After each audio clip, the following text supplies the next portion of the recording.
Você chega na frente da taverna e abre a porta.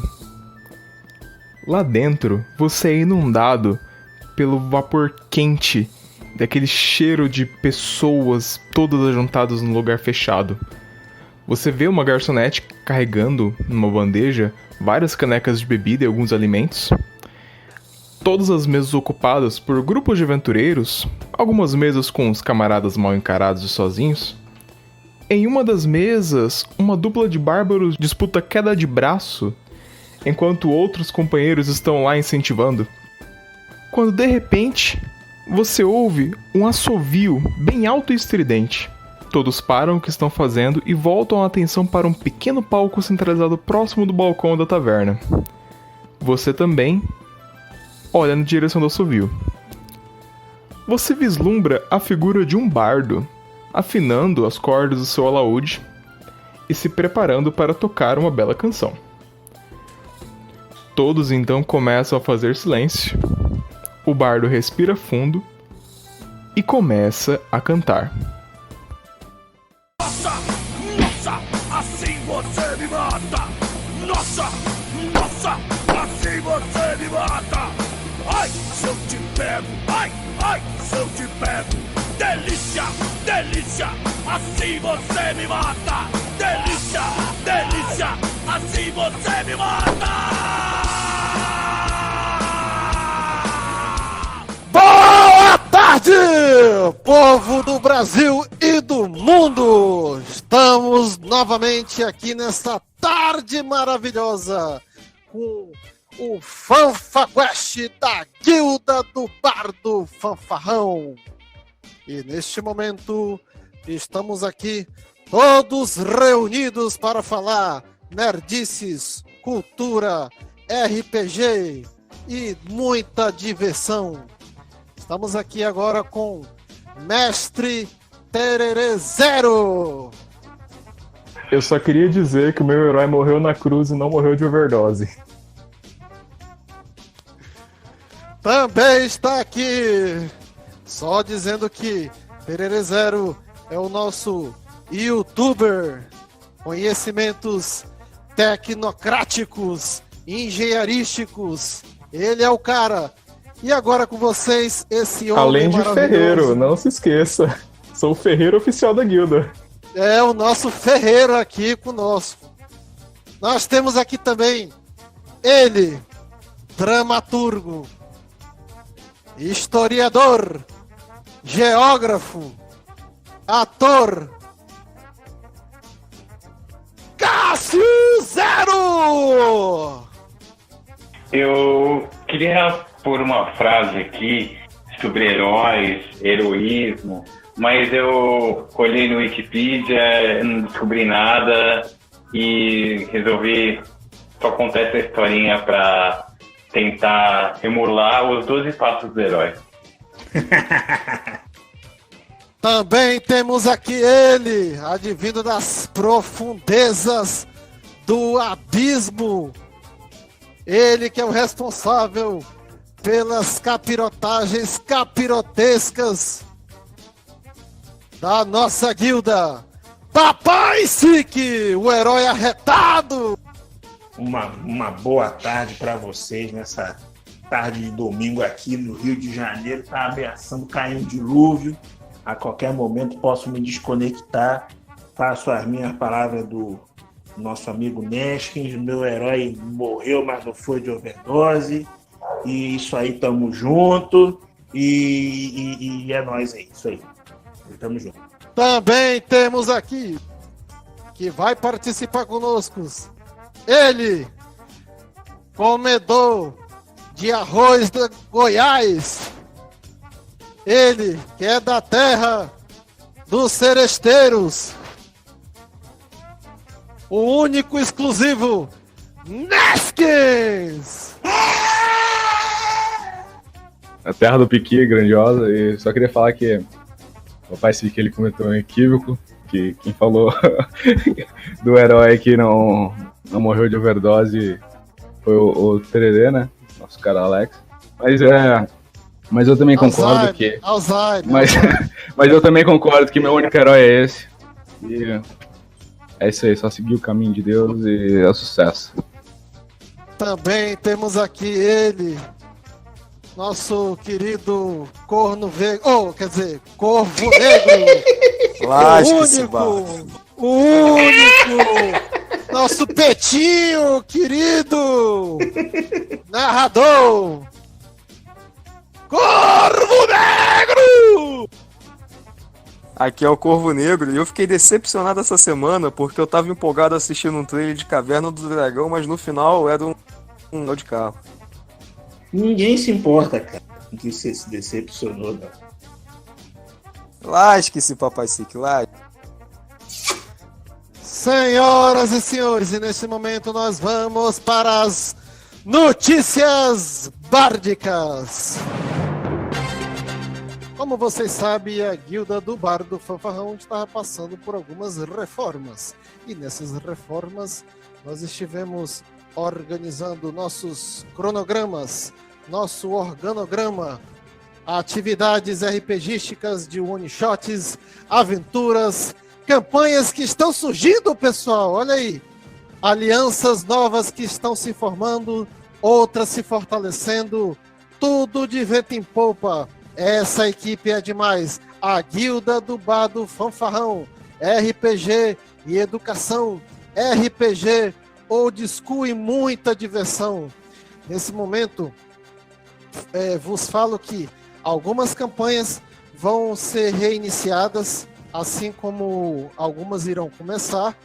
Alguns narradores aqui presentes poderão falar com mais propriedade, mas com relação a narrativas do Maestro Bardo serão Super Heroes, na qual eu vou falar um pouco melhor mais tarde, e versa sobre super-heróis e aventuras nessa temática, utilizando um sistema bem interessante.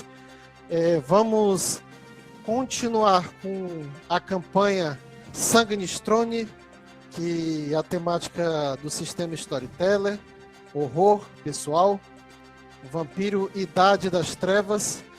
E, bem, nós temos outras campanhas que nossos narradores irão falar.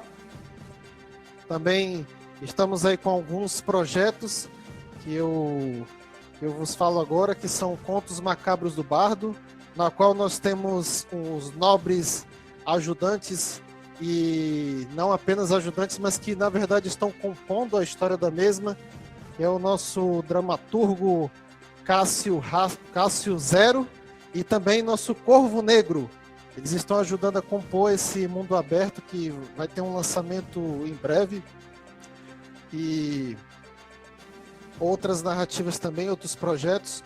Um deles que nós estamos ainda nos organizando para poder participar do Diversão Offline, na qual a Guilda do Bardo Fanfarrão se fará presente naquele magno evento para poder apresentar para vocês depois, posteriormente, no nosso canal do YouTube, né? Então, pessoal, nesse momento nós entregamos a palavra ao Cássio Zero. Vai lá, Cássio.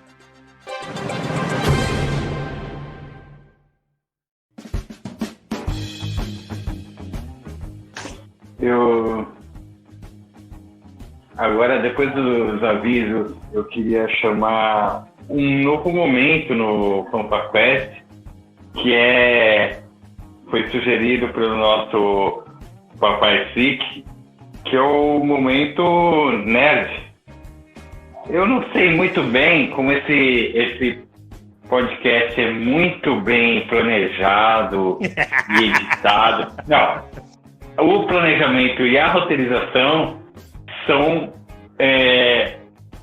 infinitamente menos, tem menos qualidade do que a edição, porque o nosso mago editor, ele é tão mago que ele consegue transformar esse podcast num sucesso. Melhor ainda que o Mestre dos Magos e a edição do Pânico na Band. Exatamente. Porque, assim, até parece, na edição, que o Tony é engraçado. Parece que ele tem tiradas né? E então com vocês agora, vai se chamar o Momento Nerd, Papai Pi? Bom, pessoal, a gente vai começar um novo quadro, né? No FanfaQuest. Falar algumas nerdices, né? Tudo que envolve cultura nerd em geral, tanto oriental, ocidental. Falar sobre filmes, jogos, quadrinhos, livros, desenhos, né, animados, né, animes em geral. E aproveitando a estreia do nosso quadro de nerdices, né? Como hoje o tema é sobre heróis, né? No caso, os heróis do RPG, né? Nada mais, mas embora não seja exatamente do RPG, tem jogo de RPG dele também. Mas eu vou falar do primeiro herói, né? Dos jogos de videogame, que praticamente na época, no meados dos anos 80, ele vendeu horrores, vendeu mais de 40 milhões de cópias de jogos, né? Nós vamos falar do nosso querido Super Mario Bros, certo? Que foi criado pelo japonês Shigeru Miyamoto, né? Meados de 1985, aí o Super Mario Bros, né? Peraí que eu tenho anotações aqui de umas curiosidades para poder mostrar para vocês. Ele inicialmente veio aí com um joguinho, já estreou aí joguinho com o famoso Donkey Kong, né? Foi um dos jogos mais vendidos da história, né? 40 milhões de cópias. E ele foi o sucesso inicial aí da Nintendo, né? Do antigo Nintendo Entertainment System, né? O antigo, pra gente, é o Nintendinho 8-bit, famoso aqui, né? No Brasil, né? Ele, embora ele seja estilo encanador italiano, né? Mas ele foi criado por um japonês. Uma outra, aí ele posteriormente foi lançado aí pro Super Nintendo, né? Foi que praticamente se tornou aí o garoto propaganda, né? Da Nintendo, no meados dos anos 90, e até hoje é mundialmente aí famoso, e mais, agora nas Olimpíadas, né, de Tóquio, né, vai ser o garoto, né, propaganda das Olimpíadas aí. O Comitê Olímpico fechou aí uma parceria fortíssima aí com a Nintendo, né, que Nintendo é aquilo, né, Nintendo, se não pedir permissão a eles estão castrando, estão comendo, enfim, de qualquer um, né, que faça propaganda indevida aí dos jogos deles, né? E eles fecharam a parceria fortíssima. Então, duas coisas que nós vamos ter certeza nas Olimpíadas, que o Mario e o Goku vão vir com força, né? Nas Olimpíadas. E ele já teve vários jogos, vários gêneros aí, não só o side-scrolling, né? O Aventura, né? Mas ele teve também, em 96, teve uma edição de estilo RPG, né? O Super Mario Legend of Seven Stars, né? Um dos melhores títulos dele aí pro 16 bits, né? E fora que teve também outros jogos icônicos como Super Mario Kart, né? O Mario Kart.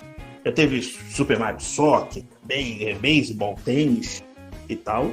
Então, eu resolvi começar esse nosso quadro de nerdices falando sobre o Mario, porque ele foi assim, um personagem que marcou a minha infância, né? Basicamente, o primeiro assim, contato com jogos de videogame que eu tive foi ele, né? E livre para todas as idades, todo mundo se amarra no Super Mario. Eu, assim, rapidamente queria saber de cada um, assim, de vocês, se conhece, ou se pelo menos ouviu falar, né? Se o Mario teve alguma importância na infância de vocês, como super-herói, como, né? Embora tenha aí também pro cinema tenha sido um fiasco, né? O filme dele não tenha sido fiel, né? Aos jogos de videogame, mas mesmo assim foi engraçado. Super Mario Bros. Foi John Leguizamo como Luigi e Bob Hoskins interpretando o Mario, né? Totalmente nada a ver. Eu gostaria de saber, senhor Cássio Zero, o que você tem a dizer sobre o Mario? Qual a importância que ele teve para a sua infância? O Mario, para mim, foi sinônimo de... A gente tá falando de herói, né? Então, sim, ele foi... eu lembro muito do Mario 3. Aquele... Era Super NES? Mario 3. Que... Sim, Super Mario Bros. Tinha o negócio para você voar, né? Uhum. Isso, pegava folhinha seca e voava. Foi, assim, meu primeiro contato com... Porque eu jogava muito... Eu tinha um Game Boy. Então eu jogava mais no Game Boy. E quando meu primo ganhou o Mario e todos aqueles... Pra mim era super divertido. A gente ficava fazendo... ficava madrugadas, né? Tentando passar de fase, tal, ao som de Rock in Rio com Guns N' Roses, essas coisas. E Mario realmente, pra mim, marcou nos videogames mais do que Sonic. Sim. Porque a gente só tinha aquele videogame e acabou, né? Não tinha YouTube para você ver outros sistemas. Só tinha aquilo e acabou. Então foi bem isso. Depois veio o Donkey Kong, né? Tinha aquele Donkey Kong que era muito legal e você ficava com as musiquinhas na cabeça. Até hoje. Até hoje você... E eu acho legal, você falou das Olimpíadas, eles terem um símbolo já feito, né? Eles nem precisam pensar muito. Não, eles têm vários, na verdade, mas o Mario já foi... que foi agora no final da Copa do Mundo, se eu não me engano, já fizeram propaganda dos Jogos Olímpicos e o Mario e a Nintendo estavam lá, essa parte de propaganda, de merchandising, só vai dar a eles, mano. Mas só muitos anos depois, graças a um youtuber chamado Zé Graça, eu tenho um vídeo clássico dele chamado Mario tunado no cogumelo do sol, alguma coisa assim. É só procurar Zé Graça, Mario com o cogumelo do sol. Que era o Mario numa fase ridiculamente impossível. Acho que eu já sei qual é. De fazer. Essa é uma curiosidade desses caras que jogam até hoje, fazendo quem termina mais rápido. Uhum. E é uma curiosidade ver esse vídeo no YouTube do Zé Graça. Eu acho que o Zé Graça foi o primeiro a fazer podcast no YouTube muito antes do Jovem Nerd. Eu acho que até mesmo na época ele fazia um podcast chamado Fala Que Eu Te Esgurmo. E é um clássico do YouTube, só a nível de curiosidade.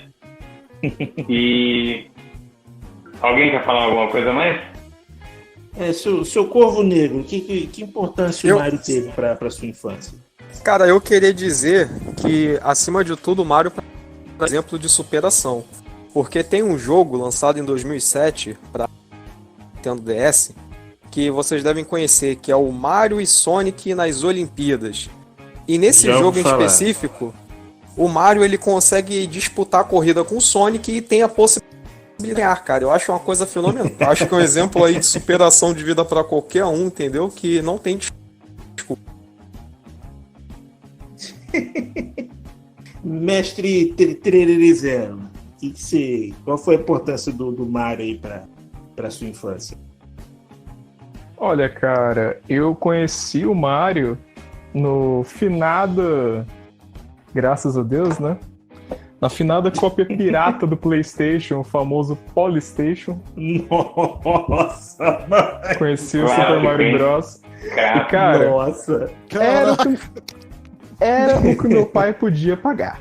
Pois é, era o que meu pai podia pagar. Todo mas mundo já teve um Polystation na vida. Todo mundo Mas já foi o primeiro jogo que eu zerei na vida, cara. E eu zerei ele tanto com aqueles atalhos, né? Quanto ele corrido, fazendo todas as 32 fases do Mario. E até hoje ninguém acredita que eu zerei. Seu Neskins, qual foi a importância do Mario para sua vida aí? Se chegou a jogar, é fã, não é, não gosta? Que você acha? Sobre Mario, eu, tirando a famosa piadinha do armário, né? que tinha na escola bastante. Tirando essa famosa piadinha, eu joguei Mario quando era criança. Não sei se alguém sabe, mas no PlayStation 2 tinha aqueles jogos piratas que vinham uns 300 ou 400 jogos, sei lá, era jogo pra caramba. E Eu nele... tenho esse. Eu tenho. Não são 300 não, mano. São 7.000 jogos. Sério, jogo pra caramba. Não, então, tem de vários formatos. Aí eles são jogos dizem as lendas, só uma coisa. Dizem as lendas que até hoje tem gente procurando o jogo nesses CDs aí. Eu tenho essa Eu sou um mídia aí deles. do PlayStation. Aí nesse CD, os que mais me marcavam eram o Mario World, né? Que ele Sim. da Clássico fase. do Eu acho Super Nintendo. sensacional. É porque nesse CD ele vinha com de Super Nintendo. E um outro que era Sunset Riders, que era também sensacional. Pô, show também. Maravilhoso. Um dos temas também do nosso Nerdice. E como não poderia deixar, tem que ser não importa que tem que ser por último a opinião dele. Mas dele, o nosso famigerado Antônio, maestro Bardo Fanfarrão. Diga, Antônio, o que foi Mario na sua infância? Qual a inspiração que ele teve? Se teve, é claro, inspiração na sua infância. Ai, meu Deus do céu. São tantas emoções. Cara, eu acho que o Bardo inspirou a vida do Mario. O Bardo, você curte entrar num cano? O quê?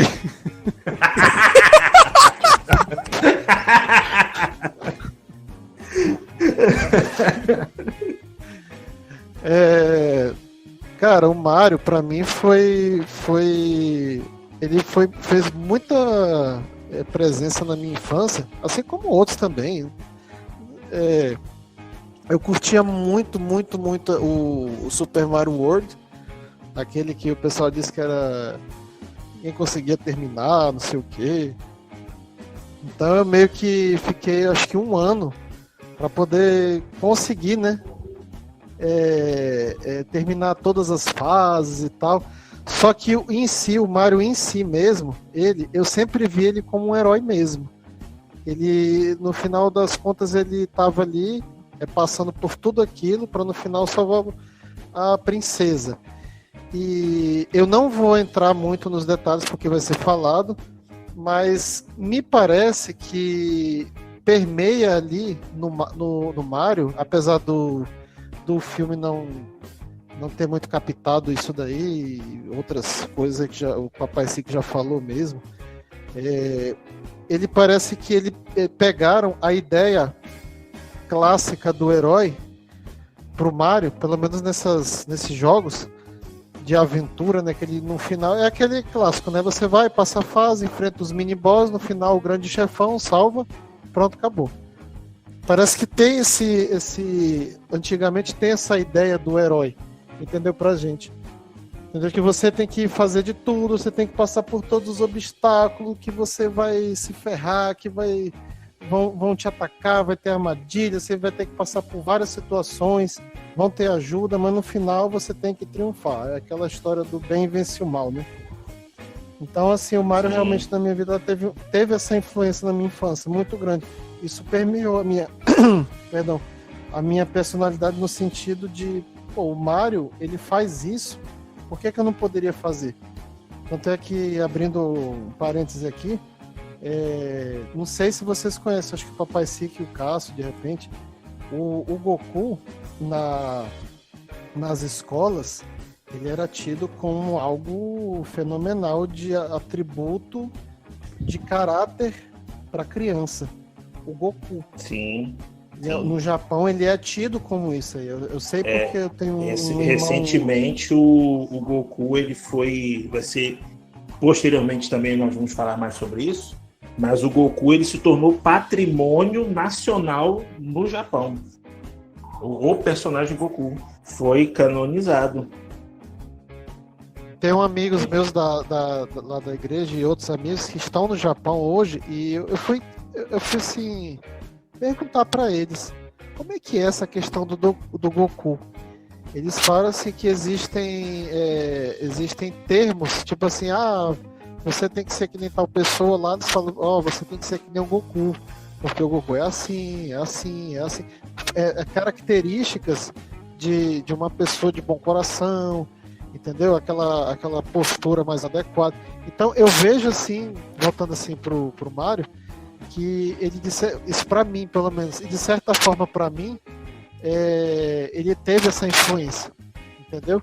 De você lutar, aí como falaram, nessa questão de superação.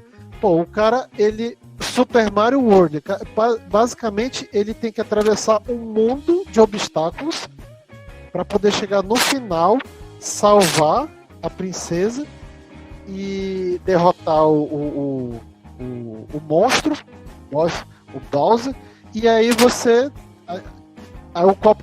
vai lá e, bom, você conseguiu, venceu, e agora? Entendeu? Então acho que isso marcou essa parte, assim, essa parte do Mario e toda essa aventura dele que ele teve, essa parte me marcou muito como criança. Isso daí. Assim como outros personagens também que eu tive com relação a videogame. Eu jogava muito videogame, então tinha muitos heróis assim que a gente se espelhava.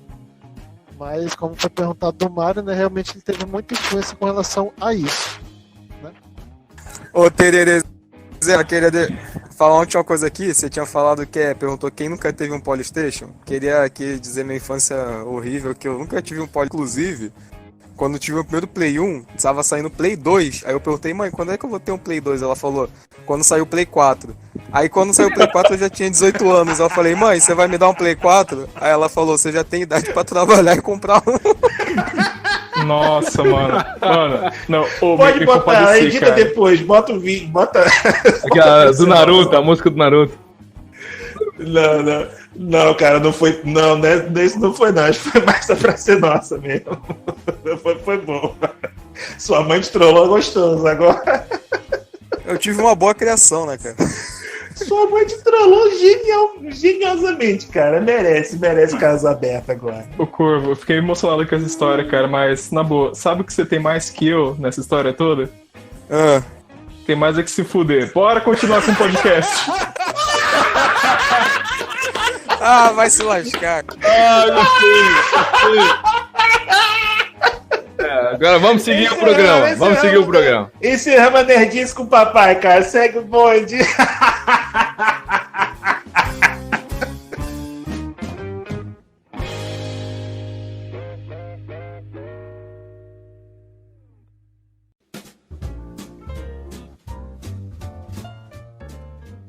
E para começar o assunto, vamos entender qual é o assunto do podcast de hoje, que são heróis.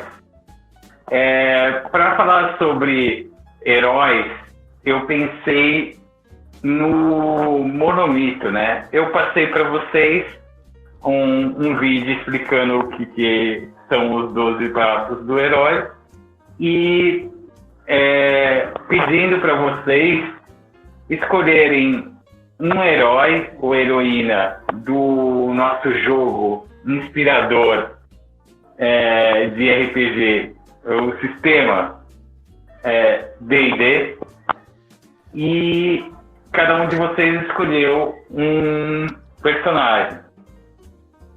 Para explicar os 12 passos do herói, eu vou chamar o nosso criador heróico, que é o bardo Antônicos Bárdico. Fala, bardo, o que são os 12 passos do herói? Bom, então vamos lá. Só explicando algumas coisas, né, pra gente não se delongar muito. Como se fosse o Eu tô rindo ainda com o 3-0, cara. Isso foi ótimo. Bom, então a gente vai falar sobre o herói. Então vamos tentar falar de uma forma mais geral possível. Um renomado escritor, né? Ele é chamado Joseph Campbell. E ele é mitologista, ele estuda sobre isso, antropologia, historiador, enfim. E ele fez um apanhado de várias culturas com relação ao que é o herói, né? Na verdade, ele fez um apanhado das culturas sobre as mitologias. E ele encontrou um padrão, que ele tentou esboçar isso no livro dele, né? A jornada do herói. Agora E teve um escritor chamado Christopher Vogler, que na verdade eram 17 passos que o Christopher Vogler, para poder traduzir para a questão de narrativa, esse tipo de abordagem, ele colocou em 12 etapas. Isso depois de uma análise muito bem feita, muito bem estruturada, muito bem organizada, para que a gente pudesse entender. E isso a gente pode dialogar por anos, isso daqui. Tem muitos exemplos. Mas vamos lá.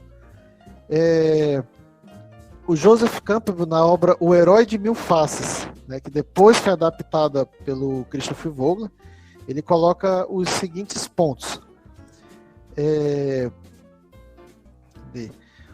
O mundo comum. Vou colocar aqui primeiro os nomes, né, que são as 12 jornadas, que é o mundo comum. Segundo, o chamado à aventura. Terceiro, a recusa do chamado. Quarto, encontro com o mentor. 5, a travessia do primeiro limiar. 6, as provas, os aliados e os inimigos. 7, a aproximação da caverna secreta. 8, a provação. 9, a recompensa. 10, o caminho de volta. 11, a ressurreição. E 12, o retorno com Elixir. No mundo comum é a ambientação inicial, aquela que mostra quem é o personagem, onde ele vive, com quem se relaciona, a sua vida comum. Ele tenta mostrar como é a comodidade, como é monótono a vida de qualquer pessoa comum e corrente, padrão que existe no planeta. Então aqui ele mostra a questão da vida pessoal dele. Ele é uma pessoa comum, como qualquer outro, certo? A natureza do personagem é exibida, suas qualidades, seus defeitos, suas forças, fraquezas e vários outros detalhes para que o público possa encontrar um ponto de identificação com ele.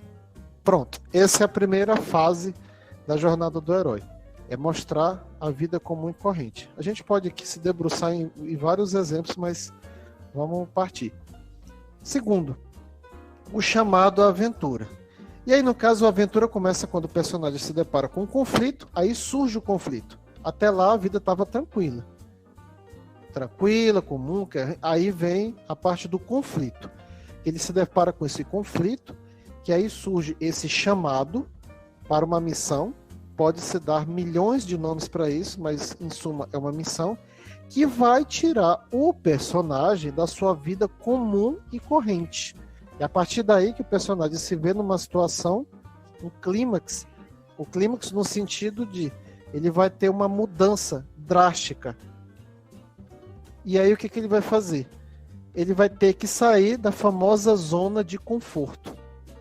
Não necessariamente precisa ser algo dramático, uma morte, não. Basta que seja um desafio, que o obrigue a experimentar coisas novas. O ponto aqui é que ele vai sair da zona de conforto. De conforto. Esse é o ponto. entre o primeiro e o segundo.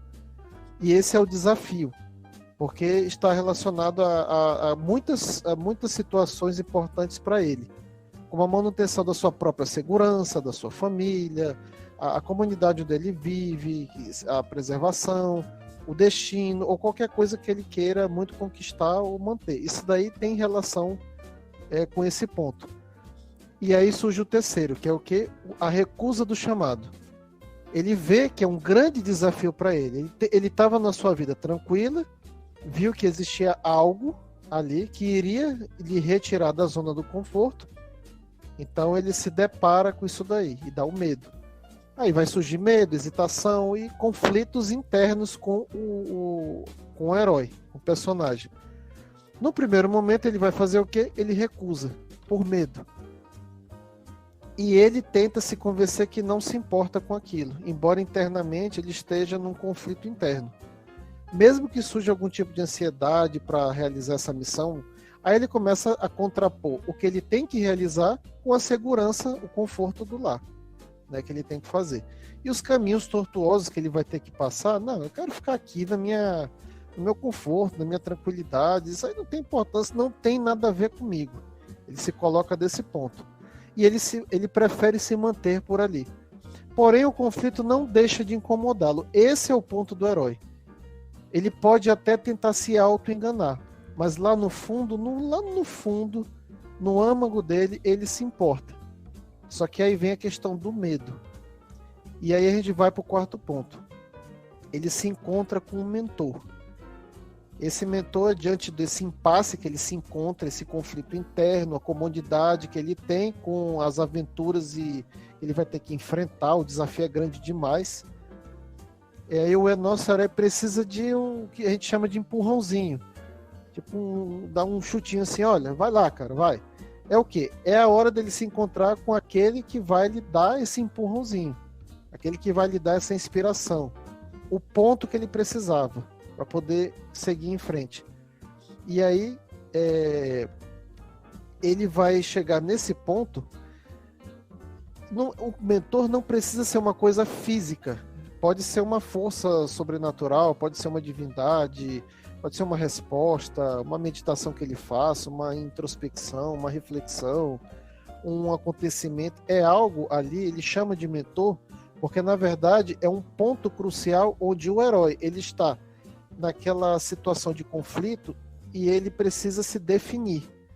Quando ele se define, ele consegue seguir.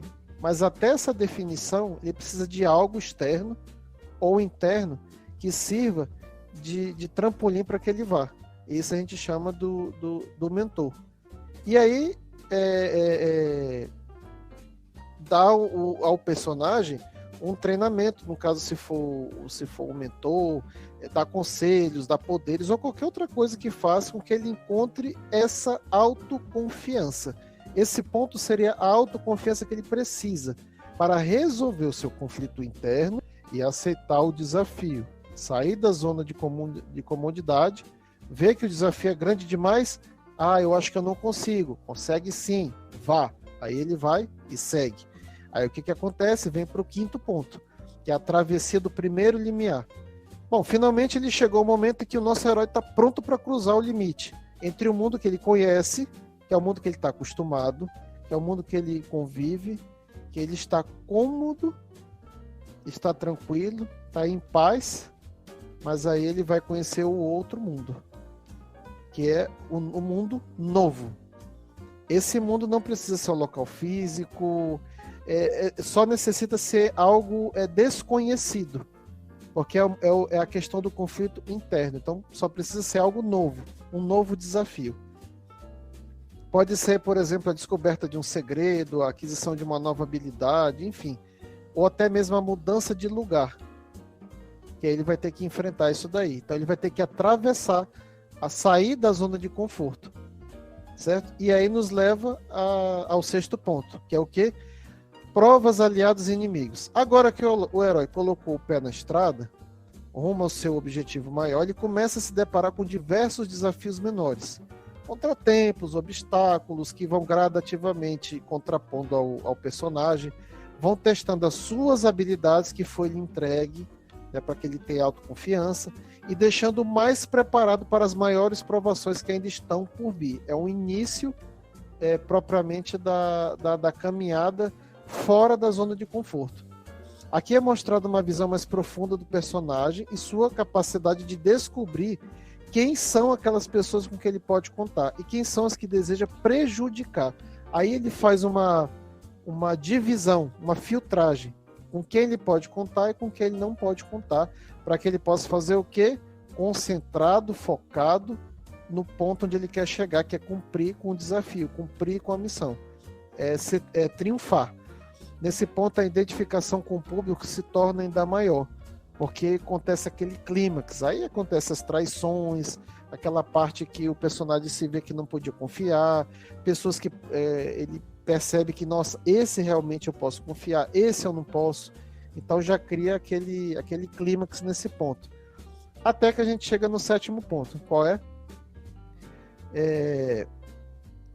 Aí ele dá até um exemplo aqui, sabe o recuo do mar antes do tsunami? É nesse ponto que chegou o nosso herói. Aqui ele faz uma espécie de pausa, se recolhe um esconderijo interior ou não, e retorna aos seus questionamentos iniciais e ao enfrentamento dos medos que o impediu de iniciar sua jornada.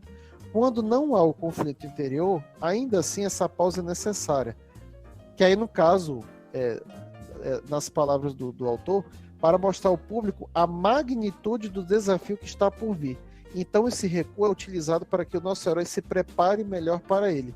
Ou seja, ele já saiu dali, da zona de conforto, né, depois de todo esse conflito interno, algo lhe deu uma autoconfiança para sair dali, ele saiu, viu que o mundo existem obstáculos, que existem pessoas que vão ajudar e pessoas que vão prejudicar, e aí, de repente, ele chega nessa caverna secreta, que é um nome, né, apenas, pode ser qualquer coisa, para uma reflexão. O que o levou até ali? Ele se aprofunda na autoconfiança que ele recebeu, para que essa confiança não seja mais de algo externo, e ele produza isso. Agora, que ele vai ter que enfrentar algo muito mais perigoso, muito mais poderoso, muito mais hediondo, muito mais forte do que ele, então ele tem que ter forças para poder enfrentar. Esse é o momento que ele dá aquela pausa reflexiva. E aí vem a provação, que é o 8º ponto. A provação é uma espécie de morte pela qual o nosso herói precisa passar para que ele possa cumprir com o seu destino. Para isso, ele passará por um teste físico de extrema dificuldade, enfrentará o inimigo letal ou passará por um conflito interior mortal. Seja qual for a prova, ele tem que ser capaz de enfrentá-la. Ele vai precisar reunir todos os conhecimentos, todas as experiências, tudo que ele adquiriu naquele momento, habilidades, poderes, não importa o que seja. Ele tem que unir tudo aquilo, tudo, na caminhada que ele fez até então, para que ele possa cumprir com a missão na qual ele se propôs. Essa provação tem um significado de transformação e por isso é comparada com a morte e ressurreição para uma nova vida. Essa morte, ela não precisa ser necessariamente uma morte física, ela pode ser a morte de alguma coisa, de um defeito que ele tinha, de algo que estava impedido de avançar para cumprir com a missão dele, pode ser qualquer coisa, desde que seja equiparado à ideia de morte, certo? Morte é quando algo deixa de existir, no sentido que a gente está falando aqui. Então, se o personagem era maligno, e de repente, sei lá, ele se vê numa situação que ele tem que morrer em si mesmo nessa crueldade, nesse mal para se tornar bom, que seja. Se ele tiver que perder um braço para continuar, que seja. Se ele tiver que doar alguma coisa, que seja. Se ele tiver que esquecer um tipo de pensamento que atrase ele, que seja também, mas contanto que morra isso e ele continue. E aí a gente vai para a parte da recompensa. Depois que o nosso herói já passou por diversos desafios, como derrotar inimigos, sobreviver à morte, ele precisa de uma recompensa. É algo inerente. Ele conquistou algo com tanto afinco, sangue, suor e lágrimas, ele merece algo. Né? Isso também não é uma questão de autoconfiança, é um merecimento pelo que ele fez. Essa recompensa simboliza sua transformação, ou seja, de uma pessoa mais fraca para uma pessoa mais forte. E pessoa mais forte não necessariamente Aí vamos puxar um pouco a parte do RPG. Não é necessariamente aquela que tem um soco mais forte ou um combate mais forte. Muitas vezes é uma pessoa que consegue sustentar uma situação, no caso numa narrativa, em que ele consegue se deparar com isso, aguentar, ter uma tolerância muito grande e superar aquilo ali, né? E aí essa transformação essa recompensa que simboliza a transformação dele em uma pessoa mais forte pode ser representada por um objeto de grande valor, a reconciliação com alguém querido, um novo conhecimento, habilidade, um tesouro. Aí vai depender muito da narrativa, da situação, da circunstância, é circunstancial. Se fala que metaforicamente essa conquista é representada pela força do nosso herói para arrancar a espada da vitória enterrada em uma pedra. Isso aí vocês devem conhecer, que é a história do rei Arthur, né? Pode ser simbolizado por isso também, no sentido de você conseguir arrancar a espada porque você tinha muita força, só que pelo fato de você ter uma alma grandiosa, uma bondade, enfim, algo que possibilite você arrancar um artefato mágico naquela circunstância. Mas vale lembrar, ele não deve se demorar muito em suas comemorações. Isso tem um ponto importante aqui, pois sua jornada ainda não chegou ao fim. Então ele é sucinto, ele é afinco, concentrado e focado. Ele comemora pelo que ele conquistou, mas ele não se demora, senão seria perca de tempo. E perca de tempo é algo que o herói não pode ter. E aí ele precisa voltar para o ponto de onde veio como um vitorioso. É isso que ele precisa fazer. E aí vem o 10, que é o caminho de volta. O caminho de volta para casa não oferece tantos perigos, mas sim um momento de reflexão, em que o nosso herói poderá ser exposto à necessidade de uma escolha entre a realização de um objetivo pessoal ou de um bem coletivo maior. De qualquer modo, a sensação de perigo iminente é substituída pelo sentimento de missão cumprida, de absolvição e de perdão, ou aceitação e reconhecimento pelos demais. Aí ele coloca o grupo acima do seu pensamento egoísta. Ele realmente dá a vida pela missão, ele dá a vida pelos demais, contanto que a missão seja cumprida. E aí vem o 11º ponto, que é a ressurreição. Aqui é o ponto mais alto da história, é aquela última batalha em que o inimigo ressurge quando mais ninguém esperava por isso. Ele não esperava, ele está voltando, mas aí de repente surge digamos, o mais poderoso de todos os poderosos, em que o inimigo ressurge quando mais ninguém esperava por isso, nem mesmo o nosso herói. Esse desafio é algo que vai muito além da vida dele, representando perigo para as pessoas à sua volta, sua comunidade, família, o mundo, digamos assim. Se ele perder, todos sofrem. É nesse ponto que ele destrói o inimigo definitivamente ou não, e pode de fato renascer para uma nova vida totalmente transformada para todos.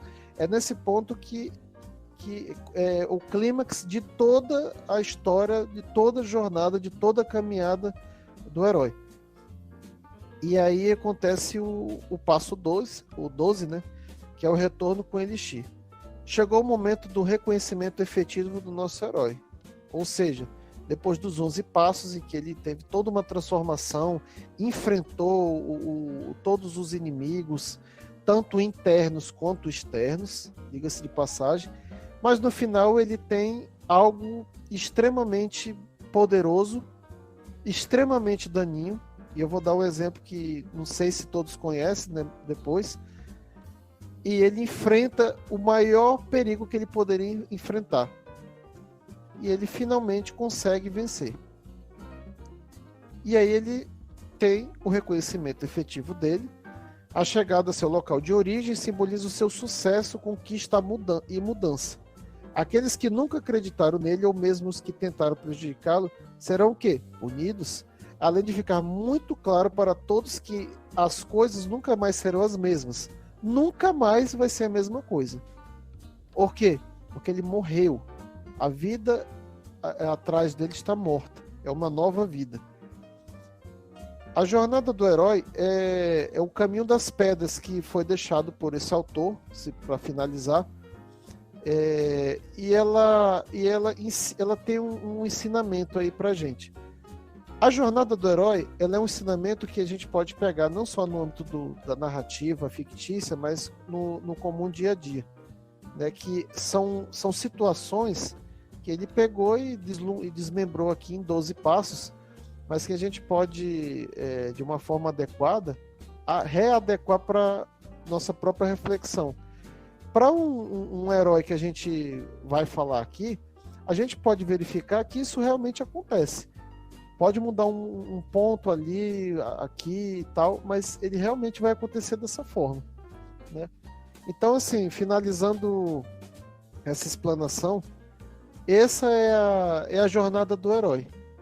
Então fica aí com o nosso querido Cássio Zero, para continuar nosso FanfaQuest. Muito bem, Bardo. Foi muito legal. E pessoas que vão escrever qualquer coisa, romance, novatos que estão pensando em escrever peças de teatro, romances, aventuras, por favor, leiam. Olha, estou falando até mais baixo, mais encorpada a minha voz. Leiam o mito, os 12 passos do herói, porque a maioria das histórias se passam nessas etapas. Então, para você que vai começar a escrever alguma coisa, é muito importante ter essas etapas. Claro que se você for estudar mesmo, existem muitas formas de resolver diferentes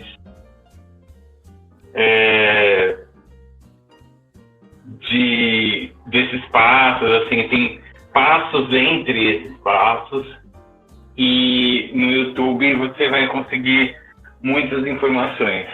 Agora, vocês querem tirar para o ímpar para ver quem vai começar? Vocês vão querer resolver? Inclusive, Cássio, te interrompendo rapidamente, esses passos do herói me inspiraram até eu escrever uma aventura baseado nos meus heróis, né? Um clássico aí do começo aí dos anos 2000 até pro final, baseado no meu herói Alexandre Frota. Muito bem lembrado. E eu queria saber, Bardo, se você, aquele passo que é o mestre, né? O Rambo, o Sylvester Stallone, o nosso querido, eterno, maravilhoso, bom ator Sylvester Stallone, que recentemente foi indignado no último filme, diga-se de passagem. Exatamente. E eu queria saber que aquela hora que ele veste as botas, que ele põe a faixa na cabeça, que ele põe o equipamento, está entre o mestre, ou é o último passo, que seria o grande vilão? Você diz aquele momento que a moça morre? Não, o momento que ele tem todo o filme... Não é pra dar spoiler da porra do filme não, caralho, que eu ainda não assisti. Não, pô, eu tô falando Rambo. 2. Aquele... Rambo. Qualquer um. Que ele veste a faixa, que ele fala, agora o bicho pegou. São os últimos passos, né, na saga de heróis. Porque bom, não sei quem conhece a história do Rambo, mas ele é traumatizado com a guerra.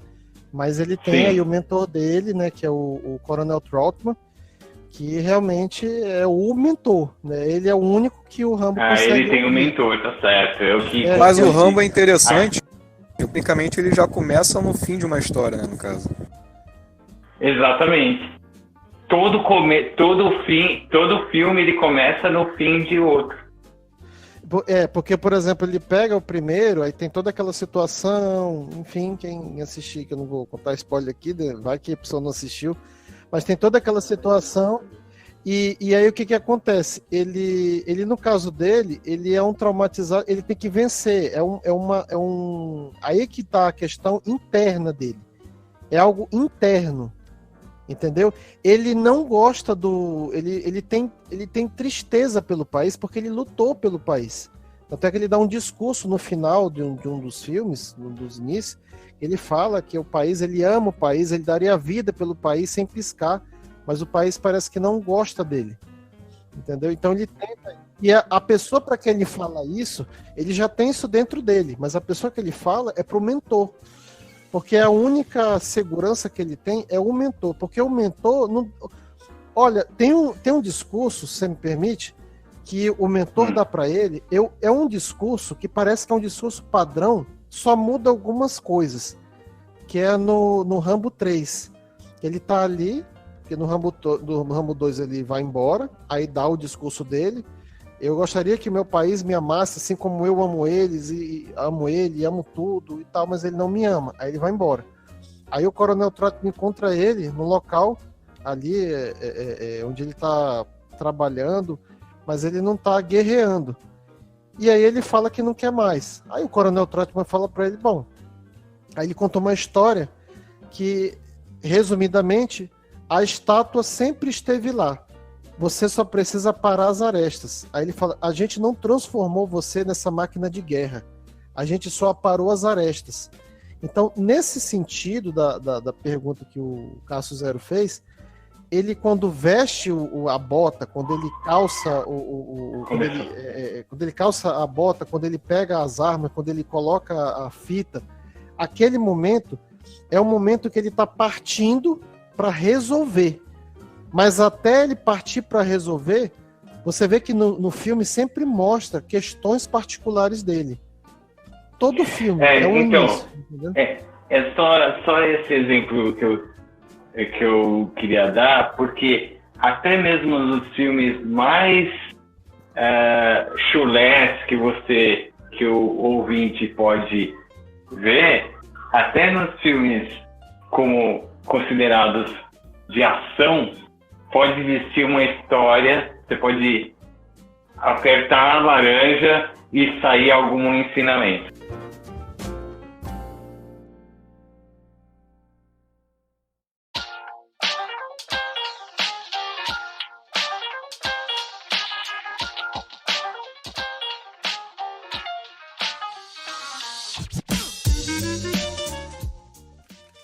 Eu queria saber quem vai começar a falar sobre os heróis. Repetindo, vocês vão querer tirar no par ou ímpar ou na luta livre? Nós preparamos aqui para a segunda parte do podcast para falar sobre certos heróis icônicos, como o Cássio havia falado inicialmente, heróis do sistema de sistemas de RPG medieval, né? E aí cada um escolheu um personagem icônico e vai falar sobre ele e sobre a jornada do herói em torno desse personagem específico. Pô, mas tem que ser medieval, cara. Eu queria falar do meu herói, Alexandre Frota, cara. Porra, fala da sua obra inspiradora pra gente. Pra você. Tem que ser medieval ou... Mas eu estudei sobre o Zeca Pagodinho, mano. Porque aí vai ser outro podcast, eu acho. Se o Cássio permitir, assim, se ninguém quiser fazer antes, eu começo.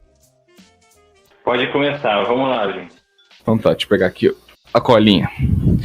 Ok, eu vou falar sobre um herói que, principalmente para quem conhece D&D e Forgotten Realms, deve conhecer, é o Drizzt Do'Urden, que é um elfo negro, patrulheiro, que quem escreveu a história dele foi Salvatore, eu não lembro o resto do nome do cara, mas foi o Salvatore, no quase início de Forgotten Realms, né? E ele tá, desde 1980, 1900 e... algo assim, mais ou menos, em torno de 80 e 90. Esse herói já existe, tem vários livros, eu recomendo também a leitura. Eu tentei começar a ler, mas não deu tempo até gravar o podcast, então eu tenho uns 12 passos aqui, só que tá mais simplificado, porque a história dele, acho que até hoje ainda tá acontecendo. Diga. Só para responder a tua pergunta, é o Robert Anthony Salvatore. Isso, Robert Anthony Salvatore, obrigado. Obrigado, Bato.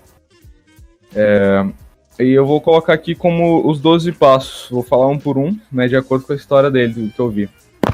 Primeiro, né, o mundo comum, que é o lugar simples, ele começa no Underdark, que já é algo um pouco diferente. Porque geralmente os Drows, que são os elfos negros, eles são criaturas do mal em D&D. E esse foi um dos primeiros, e foi o primeiro em si, que foi colocado um lado sentimental nele. Antes disso, eles eram todos monstros, né?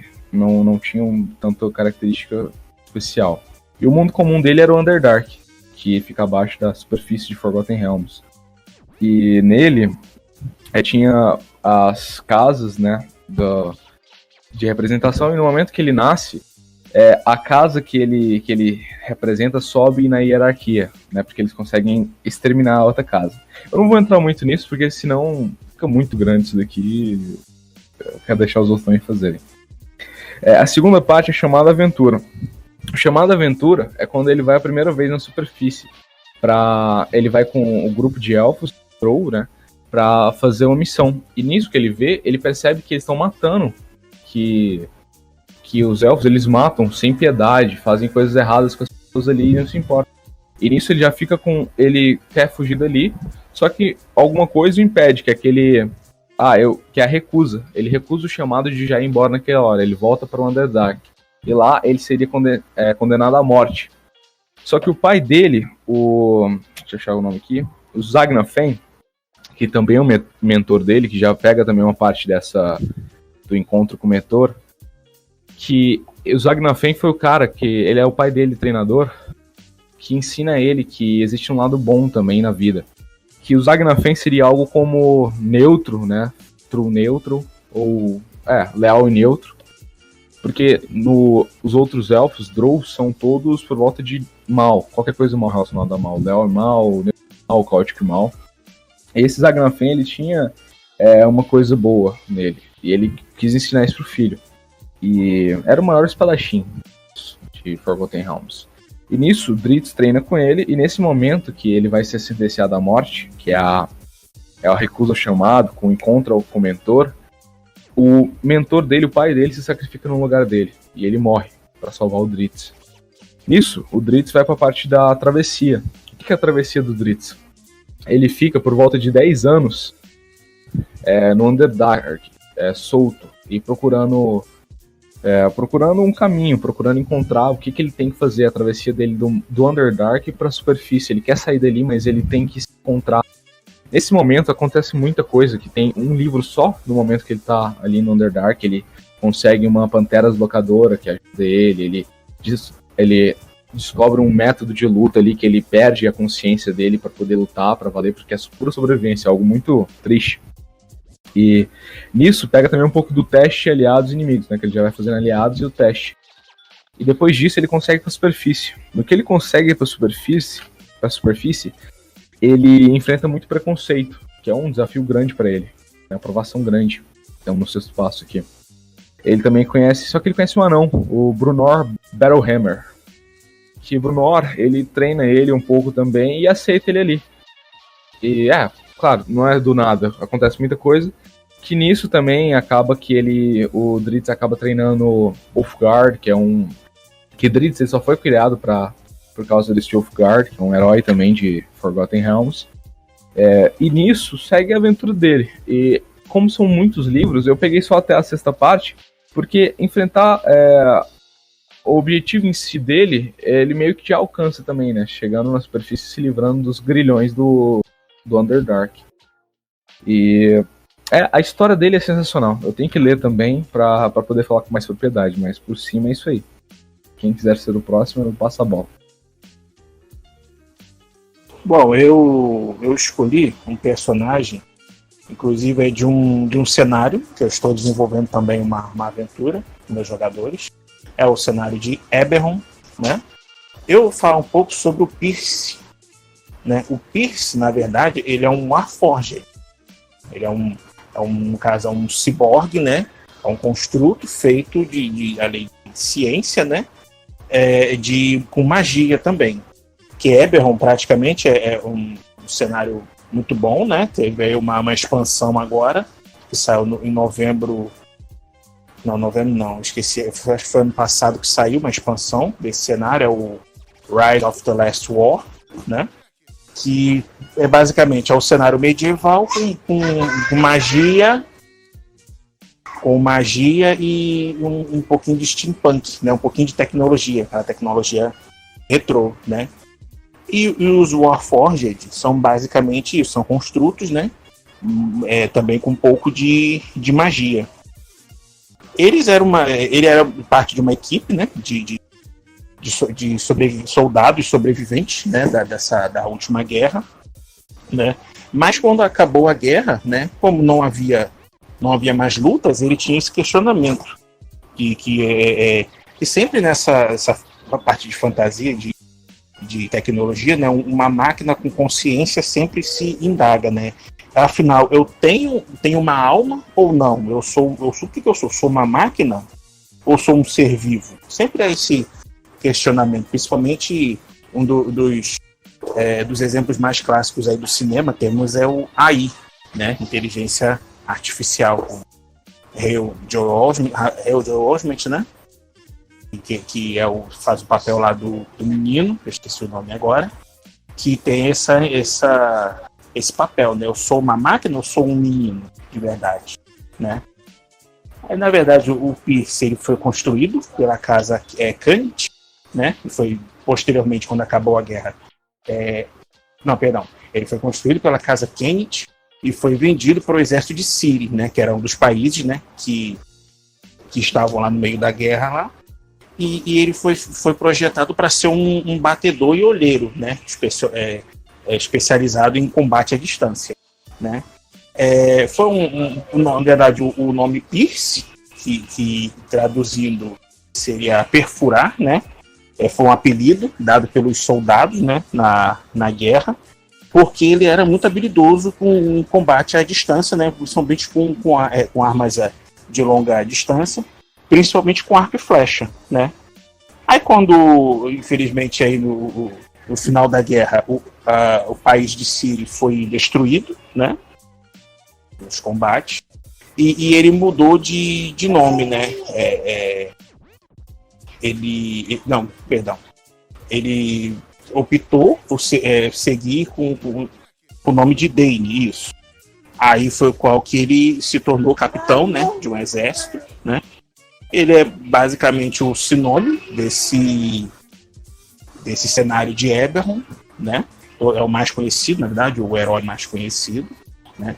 Eu não tive tempo de procurar mais sobre esse personagem, né? Até porque o Eberron é um cenário recente ainda, não achei muito material sobre ele, né? Mas eu achei interessante essa questão da máquina com consciência, né? Do sou um homem ou sou uma máquina. Eu sempre achei interessante esse questionamento, porque sempre é explorado, como eu já mencionei, em inteligência artificial, né? Tem outros também, Projeto Zeta, né? Tem um desenho que passava agora, né, nos anos 2000 no SBT. Então sempre tem esse questionamento de homem e máquina, né? Vou passar a bola aí, quem quiser falar também aí mais. Eu só queria fazer um adendo aí. Esse questionamento que você fez é um questionamento tão interessante que ele não perdeu a importância dele. Se a gente for olhar em obras clássicas, como por exemplo Pinóquio, ele faz esse mesmo questionamento. Sim. Tem um criador, lógico que essa obra clássica não era steampunk, não tinha essa tecnologia. Mas sim, é engraçado que da magia, né? Isso, só que o questionamento é o mesmo. Você vê que passa de uma história para outra, de épocas para outra, de eras para outras, de até temáticas diferentes, E o questionamento é o mesmo, ou seja, um boneco de madeira que se questiona se ele é um menino e ele tem todo aquele aprendizado. É só esse adendo que eu queria Isso talvez fazer. tenha começado a se entrelaçar com a questão de inteligência artificial, muito por causa de Alan Turing, com o jogo de Turing, né, o jogo do impostor, por causa de Isaac Asimov também, né, que foi o grande pai aí da ficção científica na área da robótica. Bom, e ninguém quiser falar, eu vou falar sobre o herói. Qual eu pesquisei, que é o Volotamp Guedarm. Tão bem conhecido Volo, né?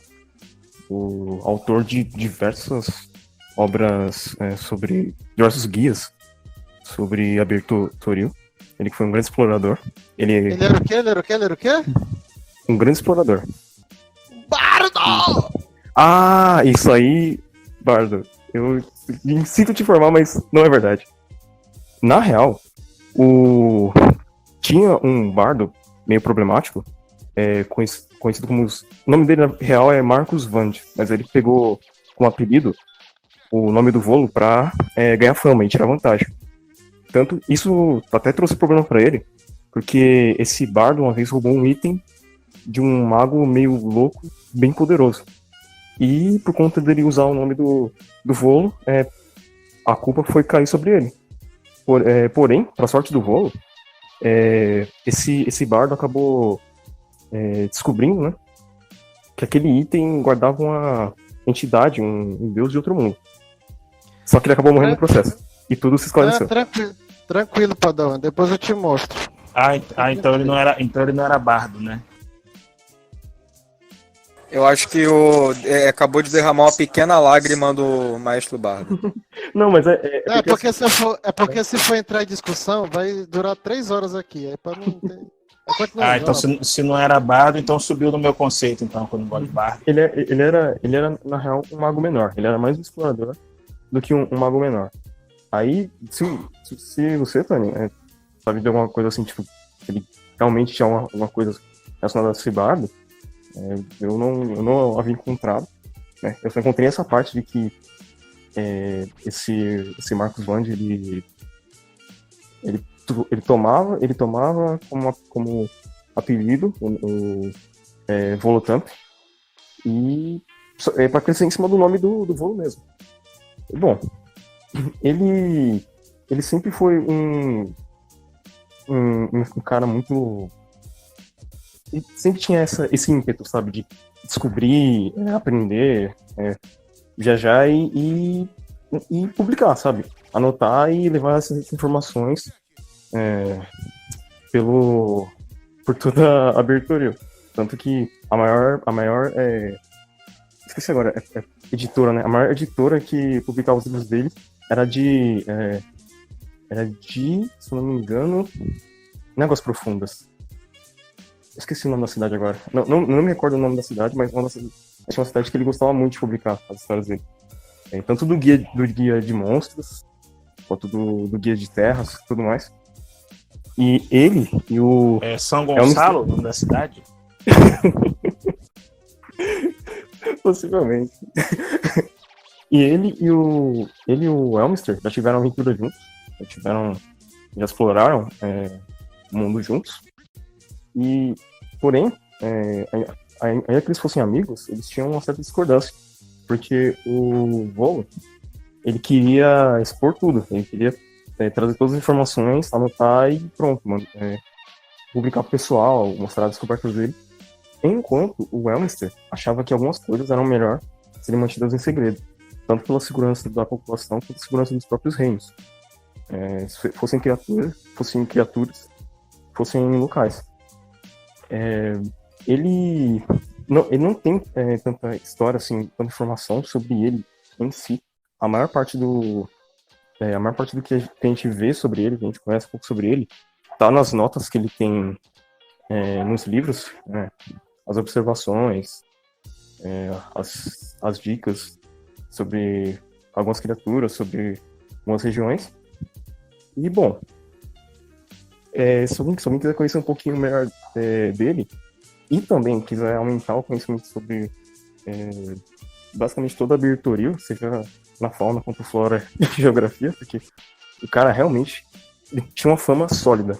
Ele realmente era um grande explorador.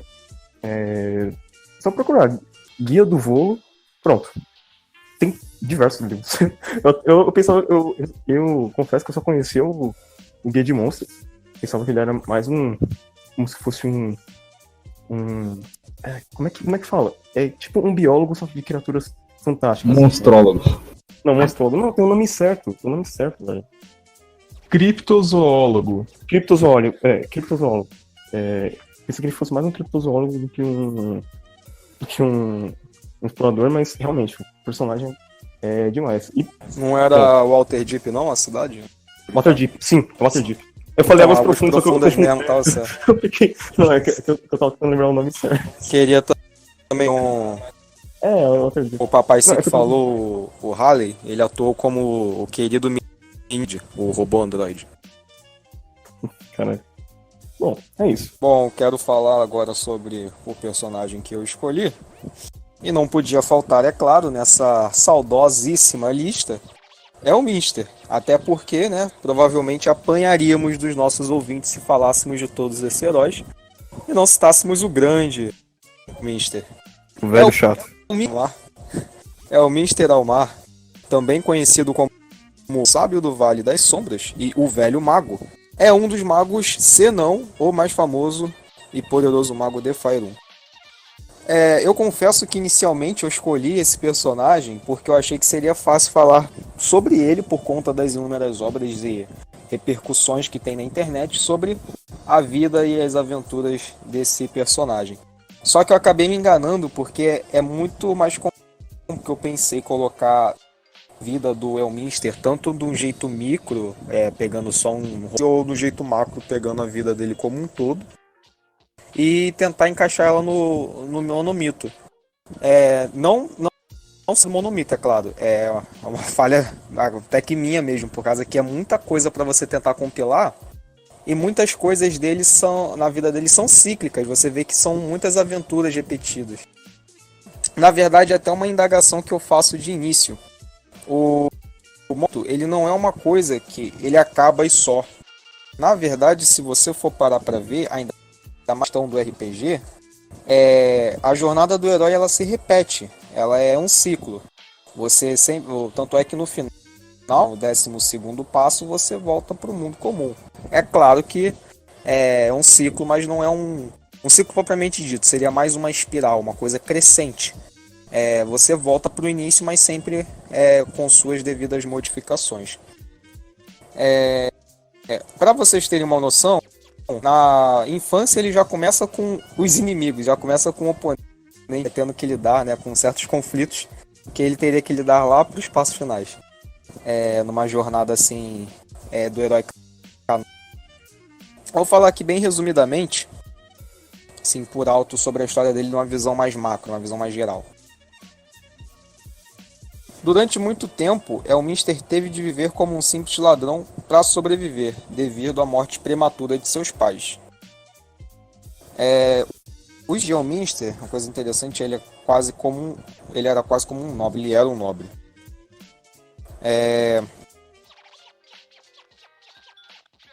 Elminster nasceu em 200 BR, né, com o Cômputo dos Vales, no reino de Atalantar. Ele era filho de Elfril, que era o senhor, né, da aldeia de Heldon, e ele era príncipe de Atalantar. E tinha a esposa também, que era a esposa de Eltrin, que era sua mãe, Almifrail. Desculpa assim a pronúncia, porque é triste, viu? Sua família foi morta por Malalgrim chamado Undaro, um dos Mage Lords do antigo reino de Atalantar.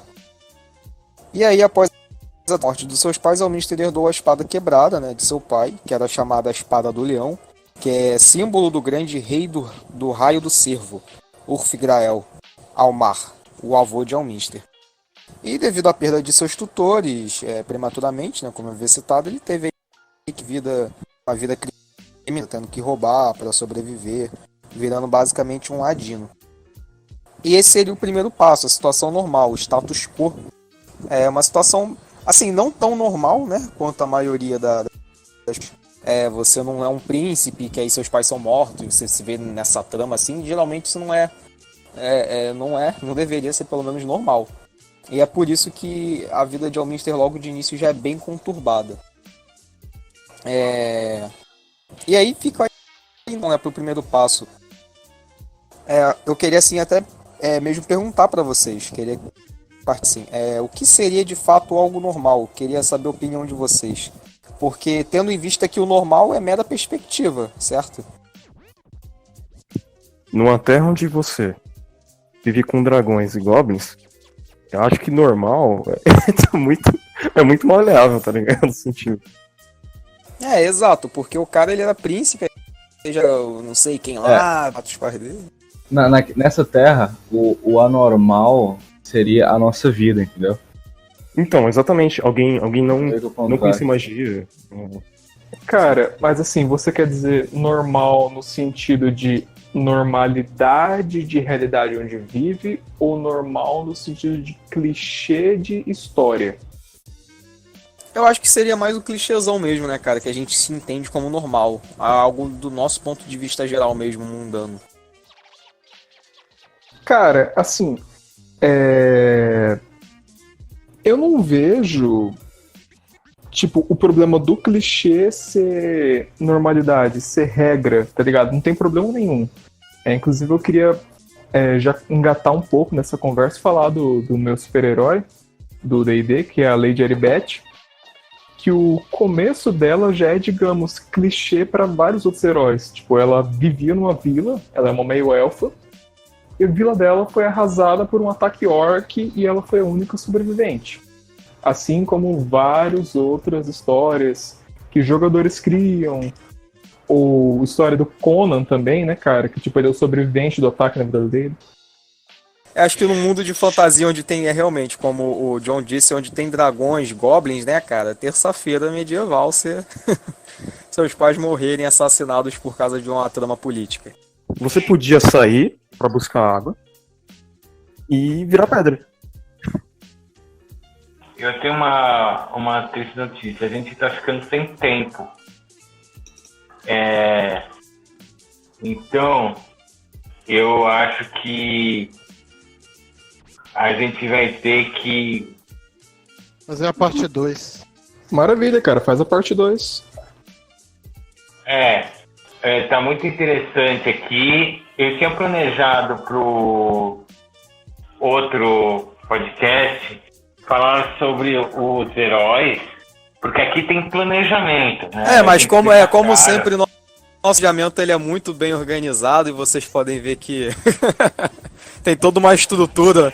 Vão ser bem pontuais, tá ligado? Ninguém se atrasa. Aqui tem planejamento. Então eu tinha planejado fazer um podcast com introdução dos 12 passos, falar dos heróis, como foi muito bem falado. Vocês pesquisaram esses heróis, foi muito legal. Só que as histórias são muito legais para serem cortadas, né? Do jeito que eu estou cortando elas aqui. Então, a gente pode fazer outro podcast com esses heróis que faltaram, né? E engatar com os heróis que eu estava planejando para o outro podcast, que eram os heróis mesmo da atualidade, né? O que o pessoal conhece como os super-heróis da Marvel, da cultura pop, né? E não falar dos filmes em si, mas falar das idades de ouro, prata, dos gibis, e gibi, que é uma palavra velha que eu declarei minha idade agora, falando gibi, mas os heróis das HQs, e falar das diferenças entre como era antigamente como o Fantasma, o Zorro, Tex, esses heróis que ninguém conhece mais. Agora você Mas entregou sua eles- idade de vez. Como eram lidos na HQ antigamente, que eles não tinham poderes, né? O fantasma não tinha poder, ele dava um soco mequetrefe na cara do cara e deixava uma marca, né? A marca do fantasma. E o Sombra, que na verdade ele era um detetive, né? Que Nossa, era não tinha ajudado. super-herói mais velho não, pra poder comentar? National Kid. Não, tô falando heróis legais. Nacional que não. Jaspion era legal. Heróis... Jaspion era legal. Oi? Não, o Sombra que ele mencionou era maneiro. Então, eu queria falar em os heróis que faltaram hoje e falar sobre heróis da cultura pop, né? Mas Cortaram como- bem na parte do Elminster, eu quero dizer que isso só pode ser esse Volus vagabundo. O que eu queria fazer agora, a gente vai pro próximo podcast de heróis. A gente vai dar uma reformulada, mas eu queria, como num filme da Marvel, fazer cenas pós-crédito aqui e deixar Vai ser interessante. deixar o Antônio falar sobre uma coisa muito importante que vai acontecer na guilda, que é uma campanha de super-heróis. E pode falar aí, Tony. Então, a gente começou ano passado essa ideia de super-heróis, e um dos que mais instigaram, mais torraram meu saco, mais me ligaram às 2, 3 horas da manhã, mandou um e-mail, mandou mensagem no Facebook, Deixa o Cássio, pô. foi o John. Então o John, ele chegou, né, e realmente ele fez por onde merecer a chatice. E aí a gente teve essa ideia para começar realmente uma campanha mesmo, não tem assim tempo para acabar, né? Não tem um momento assim final.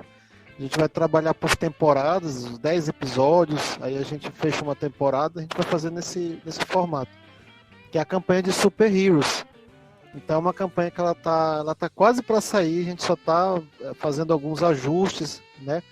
O sistema que será utilizado é o Mutantes e Malfeitores, terceira edição, né? E a ideia realmente é que sejam personagens que após eles serem criados, desenvolvidos, a gente vai estar postando eles no Facebook, né? A história do personagem.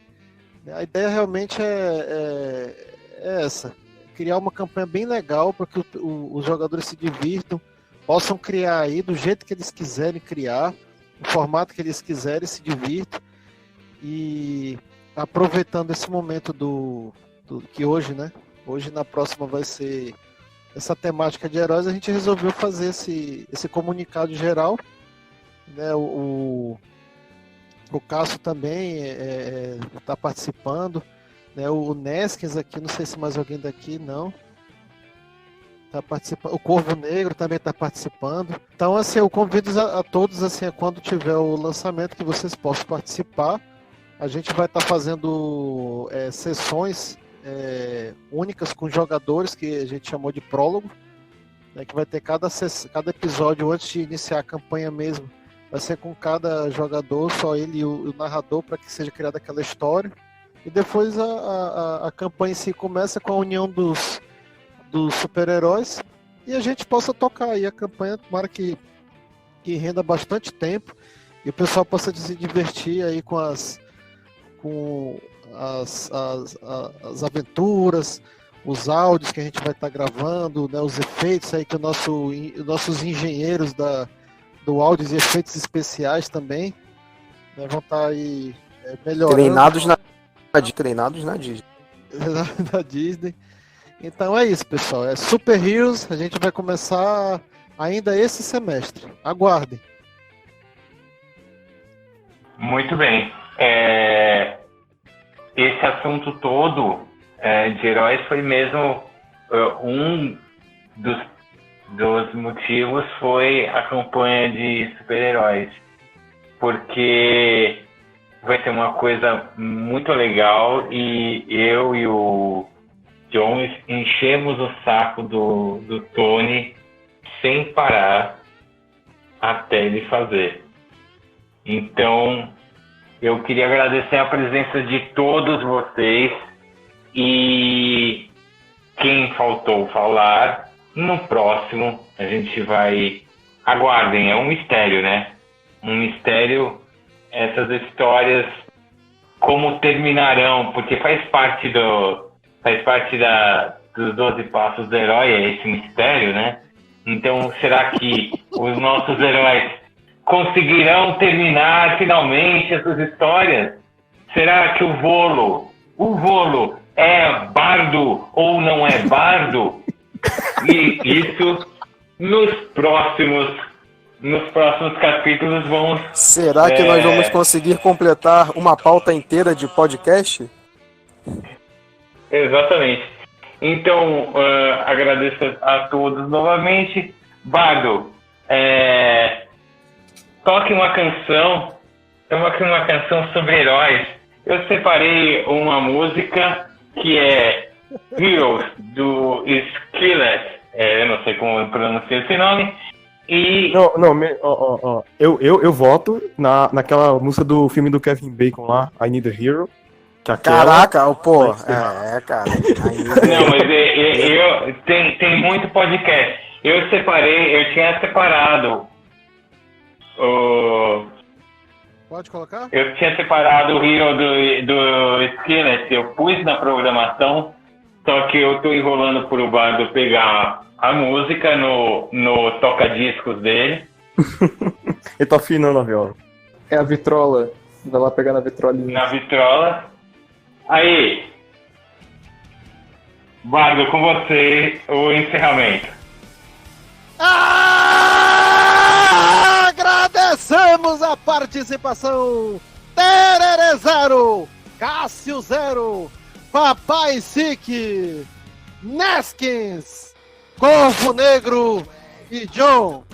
Muito obrigado pela presença, muito obrigado pelas histórias, muito obrigado pela participação heróica de todos por mais de 1 hora aguentando aqui conosco.